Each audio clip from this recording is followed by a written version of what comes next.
Kyle here from All Media Reviews, here to do an assessment commentary on another on the NBA playoffs and the Minnesota Timberwolves specifically. So of course they beat Denver, the Nuggets, and in dramatic fashion, and they get the Dallas Mavericks. The Dallas Mavericks who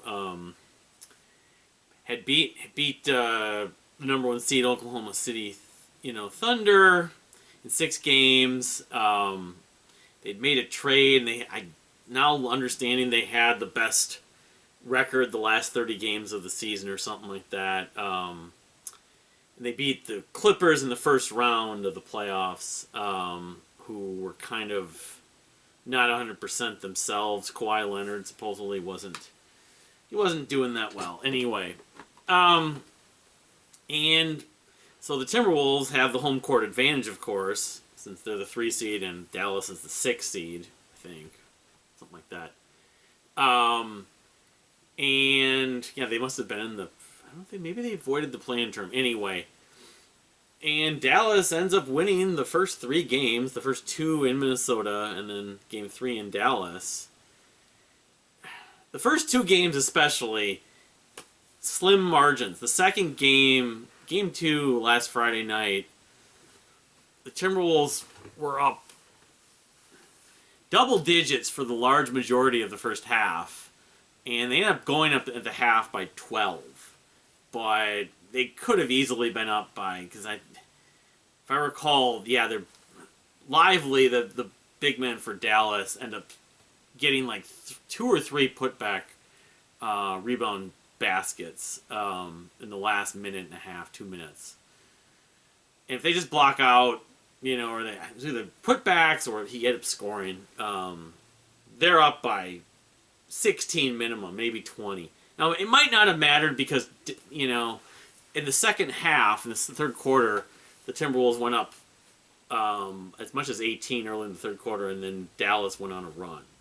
I don't know if it would have mattered, but I contend that if they were up by 20 at the half, which they could have easily been, and they played the way they played the beginning of the second half, still very aggressive, it would have resembled some of the other games that they won. They won comfortably.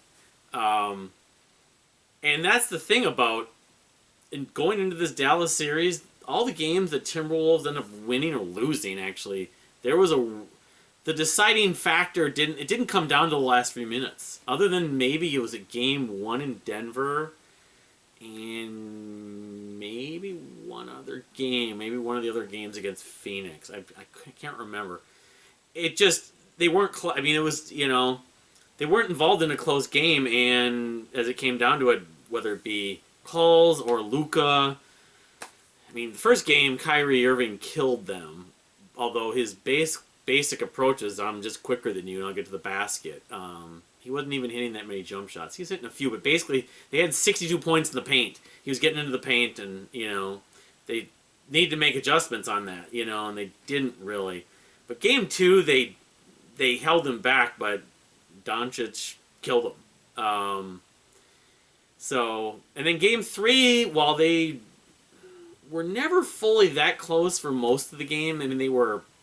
In the third quarter, they ended up taking the lead. I think in the first half. And so, I didn't expect them to win that game. If they would have even won game 2, I wouldn't have expected necessarily to win game 3. Although, who knows? But the one thing is, the Timberwolves, this whole season, have not lost 4 games in a row. And this goes back to the Denver series, the Nuggets series, where they lost 3 straight. And then this series now. So, winning game 4 last night, while they looked better, they didn't, there was still enough things that they could have done better and it was a struggle to win the game. I know that Lively was out, and kind of reflecting some of the discussion that you've seen online about, Lively. He's a rookie, and, Dallas's defense is really strong. Okay, so after seeing them for 4 games, while I would say that Dallas is a better defensive team than Phoenix, they are probably a little more in sync right now and play a little better together than Denver did. Although Denver had their streak when those 3 games they won. I don't think Dallas is like an imposing defensive team. I think basically they're able to win by you can't guard those 2 guys. Basically, that's their bread and butter. And yeah, I mean their defense is better, I guess, and I guess they made the trade for P.J. Washington and one other guy. So their defense has improved, and they went whatever it was 26-5 the last 31 games. But no, I mean, so the biggest crux of my take on these first 4 games, the first 3 games especially, is, okay, so it was Dallas who was making the plays down the stretch. A bit. But the thing I took away from it more is how the Wolves look themselves. And I think I'm not sure if Anthony Edwards is 100%. He looked much better last night. He looked closer to the way he had looked in the first 2 series. And they just kind of, at points, especially in Game 3 especially, I was watching parts of that game, and I'm like, they don't have it. They're not hitting the shots they'd been hitting. I mean, Nickeil Alexander-Walker, well, you shouldn't expect a ton from him. He was a big part of why they did so well, why they played so well against Phoenix and parts of the Denver series. His shot, some of the second half of the Denver series, he didn't shoot as well. He wasn't hitting threes, so it's kind of carried over. And even Edwards, Game 7, he hit a few shots down the stretch when they needed him, but he didn't play amazing in that game even though they won. He played well at the right time, I guess you could say. But I would say that Game 7 and then Game 1, Game 2, and some of Game 3 of the Dallas series, Edwards just hasn't looked... He hasn't looked... Like, driving to the basket, he's been hesitant, he's been passive. His jump shot hasn't hit. So last night, it was starting to click a little bit. I don't know if he's been hurt. He's just drained the defensive assignment on...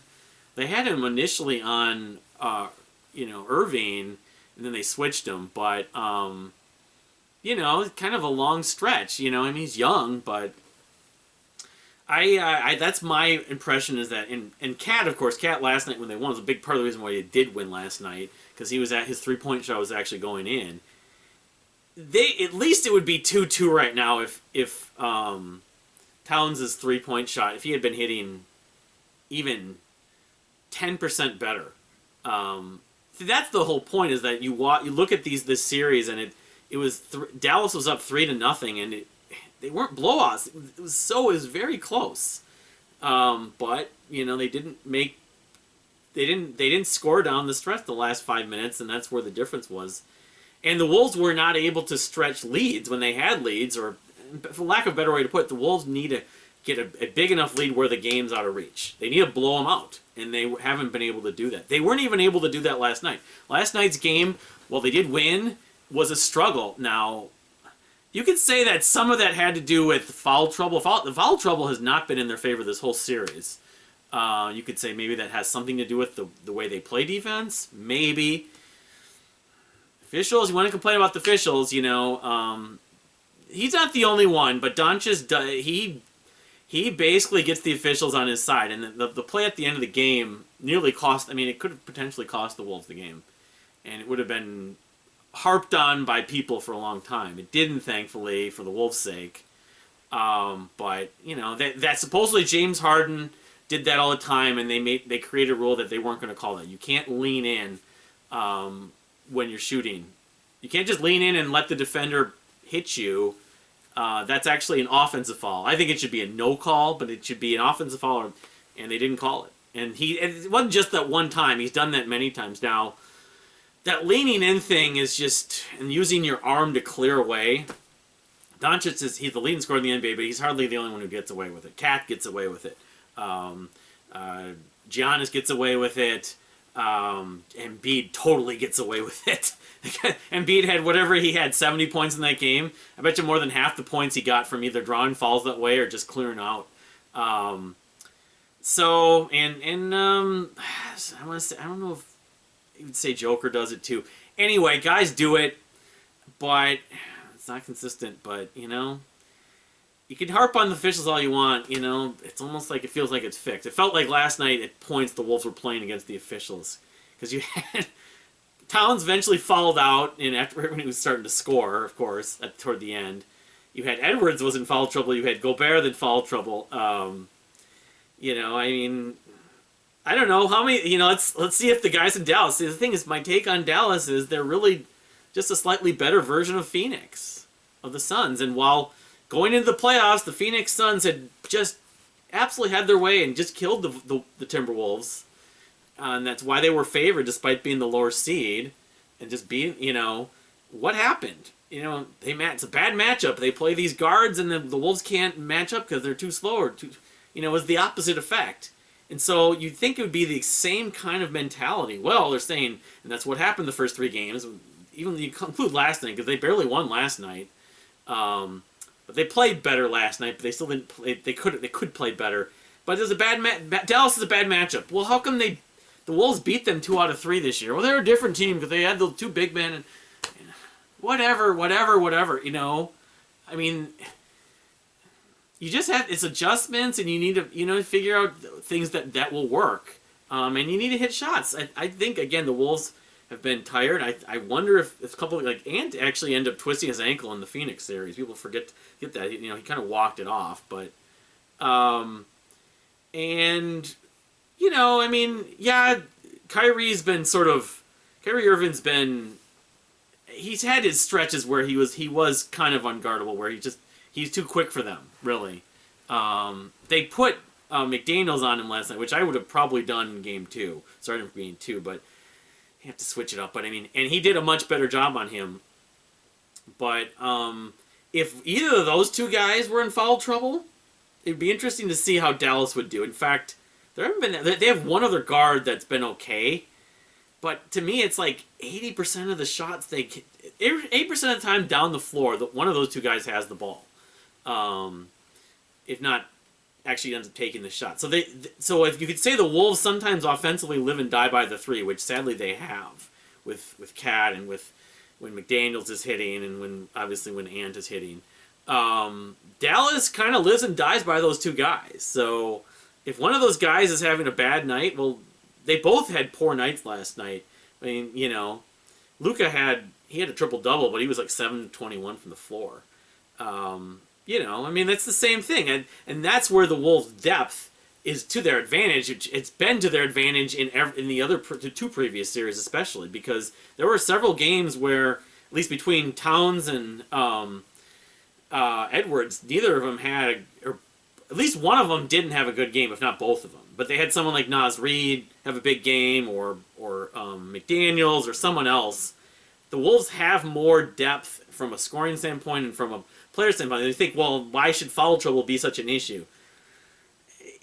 They could weather the foul trouble storm better than some of these teams, and that's why, you know, you're saying that the Dallas Mavericks' defense is so good. I mean, Jason Kidd was a great defensive player, though he never won a ring. He got to the finals 3 times. You say he went up against legendary players. He went up against Kobe and Shaq. He went up against Duncan. I forget the other one he lost. He went up against two of those teams. I think it was Kobe and Shaq maybe twice. But anyway, he's a great defensive player, and he's proven to be a pretty good coach. And you know, in this series, he's been the better coach for sure. But I'm still not like sort of saying, oh yeah, Dallas is winning these games because their defense is just suffocating and it's, you know, their MO. It's not. Dallas is like some of these other teams where they have these big scores and they basically outscore you, and their defense does enough, in effect. They're kind of like the 98 Vikings, or I don't know. Which is one thing I'm going to get into, but I'll probably not get into at the point, you know, the series is over or the playoffs are over about sports in Minnesota. But we'll see. 3-0 down, they win 1 game. Are they going to come back and be the first team to do that? The Celtics came back and won 3 games after being down 0-3 last season. They didn't win. Miami ended up winning Game 7 in Boston. I wouldn't have expected, if they lose Game 5, wouldn't be surprised me. Granted, if you're looking at sort of the response and the way they played in Game 4 here, they have a pretty good chance that they'll do similar things and have a better chance to win. In fact, it would be more likely that they end up actually finally winning comfortably. Maybe not a blowout, but then them winning a close game. But they might win Game 5, and then I think that's the make or break game, is that going back to Dallas, So I still obviously would not pick them. It's pretty unlikely. The thing that I could see potentially happen is they win Game 5, then they do win Game 6, and now they've kind of started to actually figure out how to play Dallas the way that Dallas has been playing, not in the regular season. And then Game 7 comes up, and either one of two things happens. They do win Game 7 sort of in dramatic fashion, and they do become the only team to do that. It's at home, but I think the home court is just doesn't seem to mean as much as it once did. I don't know, for a Game 7. I'm in Denver. And they win that, and then they go to the finals, and then they have the same sort of hangover, letdown, lack of energy against the Celtics, who did sweep the Pacers. Or they win Game 5 and win Game 6, and then they win Game 7 down the stretch. That would just be so typical of Minnesota sports.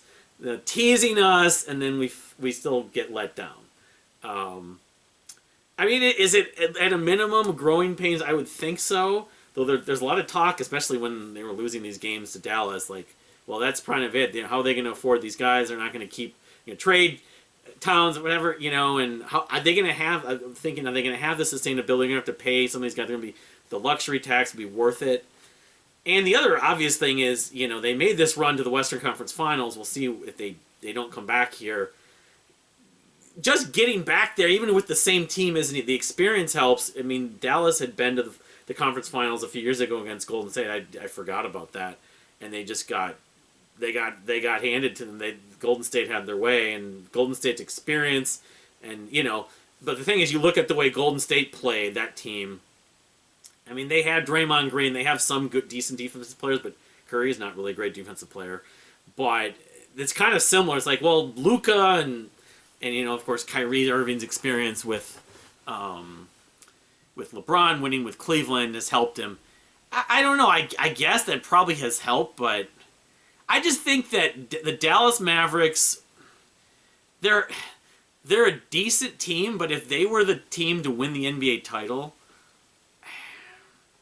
they're not going to be revered in history. Now, there's been other teams that have won NBA titles you could say the same thing about, I suppose. Their identity. They won the NBA title based on those two guys basically, playing lights out. Luka Doncic is an amazing shooter and scorer, but he whines and he just why has he had so many problems? I mean, he's not much older than Anthony Edwards. He's probably about the same age. He's younger than Kat.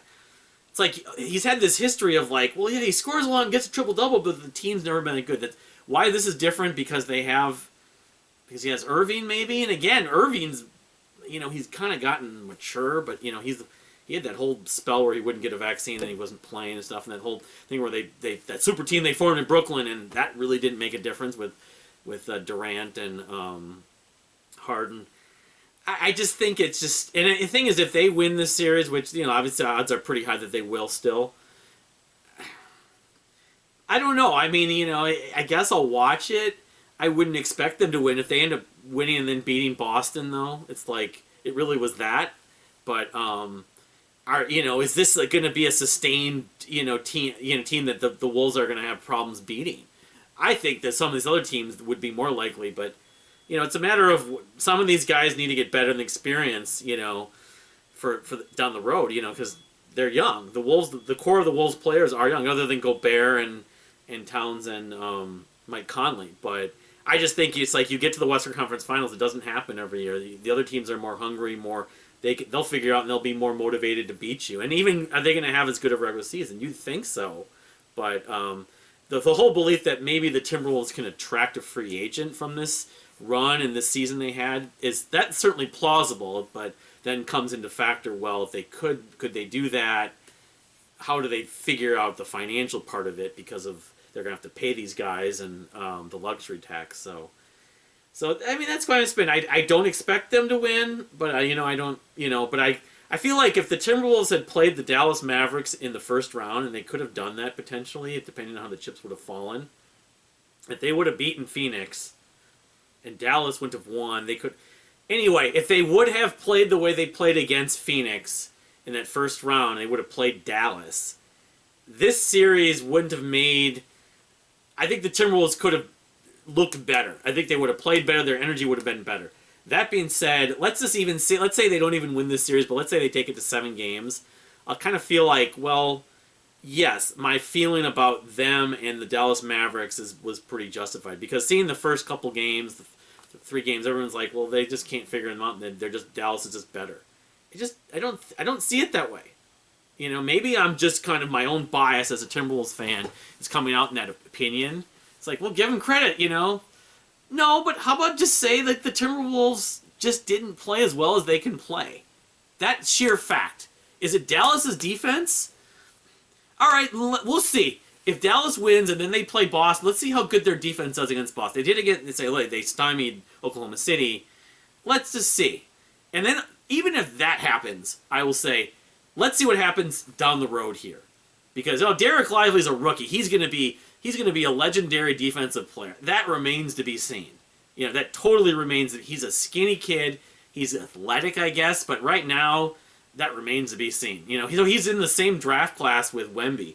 I think 5 to 10 years from now, it's very possible Wembanyama is going to be sort of the class of that draft. That's the Wemby draft. Derek Lively, he might just be a journeyman. He might be a decent player. Maybe he'll be as good of an all-star once or twice. He's not. I don't think he's going to be a generational talent. If I'm wrong, more power to him. But right now, I'm not convinced on that. I mean, it's too bad he got hurt because you want to be able to beat the best. Although, you know, they won the game last night. That probably had a fair amount to do with it. But then again, all those guys were in foul trouble. So against their guards, maybe, you know, his presence. The other big man. He seems to basically be like Aaron Gordon. You throw in the lob and he's a flopper. So that's just my impression of 4 games. I mean, we have, you know, whatever remains to be seen, the game 5 and whatever, and then the finals. But I just think I look at the Dallas Mavericks team, and they're kind of peaking at the right time, you could say. But as a team, in terms of depth and talent and sort of, you know, I don't see them as this sort of stalwart team. I guess they kind of got hot at the right time in a sense, but maybe seeing the Wolves play them thought, well, the Wolves should be able to beat them pretty easily. That was not true, but part of it is the Wolves needed to be able to bring the energy they had, especially in the Phoenix series against them. Because if you just look at that, I just think there's a lot of similarities to the Mavericks and Phoenix. And so, you know, look what happened. The Wolves had problems with Phoenix, and then what happens? They figured it out. So, what's your take on this series? Is it pretty much, you know, the Wolves don't have a chance to come back and they shock the world? Can they, you know, become the first time in 156, whatever it is, 156 down 0-3 deficits, which that seems like it's kind of low, but it would be weird if it would happen. That would just be the thing, is they would do that and then they would end up losing in the finals, and we'd remember that.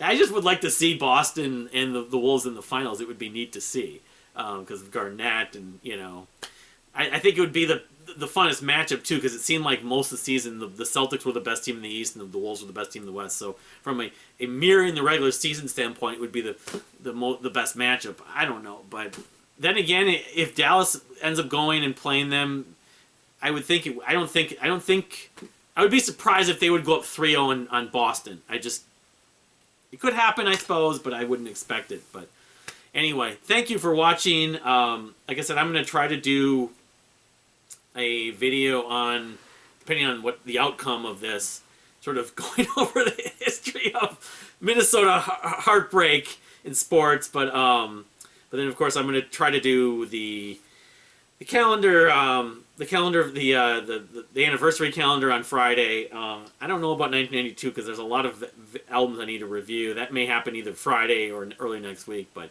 again, thank you for watching, and we'll see you next time.